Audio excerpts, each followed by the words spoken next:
Depois do resultado das urnas do último domingo, no segundo turno das eleições de 2022, que garantiu a vitória do ex-presidente Luiz Inácio Lula da Silva do Partido dos Trabalhadores, em Pontes Lacerda, a nossa equipe de reportagem foi contactada pelo presidente municipal da sigla, Ságio Moreira, que agradeceu os mais de 5.500 votos que o partido recebeu em Pontes Lacerda. E disse que o grande desafio do novo governo será o de unificar o Brasil. O Brasil está muito dividido, né? E a gente precisa de uma liderança hoje no país que consiga não colocar todo mundo do mesmo lado. Acho que não precisa, a gente sabe que tem os dois lados, que existe vários lados. Mas precisa colocar os vários lados para poder dialogar, né? A democracia só vai conseguir ser exercida, Celso, se ambos os lados, mesmo tendo divergência, mas conseguir conversar e chegar em consensos, chegar em propostas que sejam possível avaliar, né? Então, eu acho que o Lula tem uma responsabilidade grande de conversar muito com o Congresso Nacional, né? Com a população de modo geral, os assuntos polêmicos, não ser coisas feitas na canetada, ter que reconstruir os grandes conselhos nacionais, o Conselho Nacional de Desenvolvimento Econômico, o Conselho Nacional de Desenvolvimento Rural, por exemplo, que não existe mais, né? Então, eu creio que constituir esses espaços de debates, as grandes conferências que aconteciam, Conferência Nacional de Saúde, Conferência Nacional de Educação. Para chegar nessas conferências nacionais, você tem que realizar as conferências municipais, regionais, estaduais. Agora, Ságio, quando o Lula assume em 2002, era a grande esperança do povo trabalhador. Só que de lá para cá aconteceram várias denúncias de corrupção, inclusive o próprio ex-presidente acabou preso. Como administrar, a partir de 2023, todo esse passado que, infelizmente, acabou manchando o partido? Então, acho que o Partido dos Trabalhadores, eu acho que ele já fez, precisa aprofundar essa autocrítica, né? A gente é dessa posição, acho que precisa ser, de fato, ser feito autocríticas com relação à questão da conduta das pessoas que estão no governo, das pessoas que estiver na frente das organizações, das instituições, né? Precisa cada vez mais apurar essa credibilidade, né? A questão da ética, da moral, né?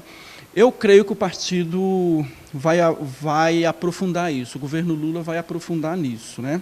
Agora, com relação o modelo de corrupção que foi instalado no país, isso nós temos também que é uma questão que não se resolve de um dia para a noite, né? A questão da corrupção é uma questão cultural, é uma questão já de costumes muito antigos, né? Todos os governos, inclusive o governo atual, passa por momentos difíceis com relação à corrupção. Então, isso precisa que a sociedade, de modo geral, e não só o governo, que a sociedade, de modo geral, passe a ser vigilante, né? Que a sociedade, de modo geral, vigia não só o governo federal, mas desde o seu vereador, do seu presidente de associação, do seu presidente local, da sua comunidade, do seu líder mais próximo, né? Porque, às vezes, a gente pensa na corrupção, só pensa na presidência, só pensa no Senado, só pensa no Congresso Federal. Mas ela está pertinho da gente. Na opinião do partido, quem venceu as eleições? Foi o PT ou foi o Lula? Nós acreditamos que foi ambas as coisas, né? Eu acho que o partido conseguiu fazer uma aliança forte, né? Acho que a presença do vice-Geraldo hoje, por mais que se tornou um pouco polêmica ali, mas foi uma figura importante, repete um pouco o que o Lula fez no seu primeiro mandato, com o José Alencar, né? E agora eu não tenho dúvida que a figura do Lula foi foi o ponto final para isso, né? Foi assim, realmente, eu acho que não teria hoje no Brasil nenhum outro nome que conseguisse ter esse resultado. Para o Partido dos Trabalhadores, como é visto a figura do atual governo Bolsonaro? Nós entendemos que o governo Bolsonaro ele conseguiu fazer um processo de uma divisão no partido, né, de uma divisão na sociedade, entendeu? Do ponto de vista, principalmente de coisas que talvez, por mais que envolve a política, mas que deveria estar no seu lugar, né, em alguns momentos. Vou falar, por exemplo, da religião. Eu acho que trazer a religião para discutir a política, ou se não levar a política para fazer, né, a religião. Acho que isso foi um papel equivocado, entendeu? E que a gente precisa, inclusive, nos próximos anos, redimensionar isso, né? Não que nas igrejas não precisam debater política, acho que precisa debater política também nas igrejas.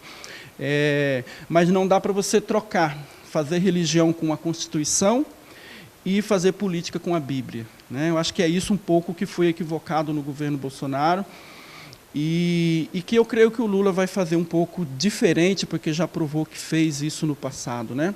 Governou e não perseguiu nenhuma religião, não fechou nenhuma igreja, como se dizem, né? Muito pelo contrário, criou a lei de liberdade da religião, criou o Dia do Evangelho. Então, eu acho que o Lula tem esse perfil e ele tem esse grande desafio, né, de reunir novamente, de unir, de debater e de que as pessoas consigam fazer a política mesmo tendo o seu lado diferente, mesmo sendo, né, um oponente, mas tendo oportunidade para fazer o debate. O Lula disse no primeiro discurso que acabou as eleições, que agora será presidente de todos os brasileiros.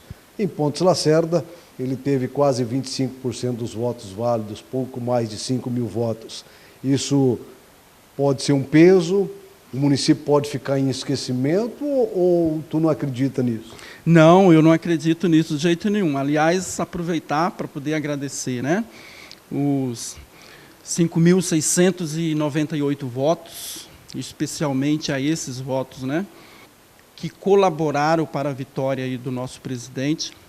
Né, agradecer os mais de 17 mil votos que também foram, né, oponentes a esse processo. Isso consolida o processo de democracia, né? Então, acho que a população fez o seu papel, que foi o quê? Foi ir votar e dizer que o Partido dos Trabalhadores em Pontes Lacerda vai estar ativo, vai estar sujeito, né, para fazer com que Pontes Lacerda esteja inserido nesse processo, né, nas políticas públicas que vai ser construída, possibilitar com que as políticas públicas cheguem em Pontes Lacerda novamente, a construção de casas populares, construção de novos assentamentos, questão do PRONAF, a questão das políticas públicas sociais e da educação, como no passado aconteceu, né? Por exemplo, com a chegada do Instituto Federal, com relação à saúde, né? Então, eu creio que tudo isso, Pontes Lacerda vai ter o prazer de provar novamente. Com essa eleição do Lula, o PT está vivo para as eleições de 2024, nas eleições municipais? Nos anima bastante, né? Nos anima bastante e a gente quer deixar essa informação, quer deixar esse ânimo, né? Tanto para dentro do nosso partido, para a companheirada, como para toda a sociedade de Pontes Lacerda. O anseio é que a gente construa nesse processo também um projeto participativo, popular e democrático para Pontes Lacerda.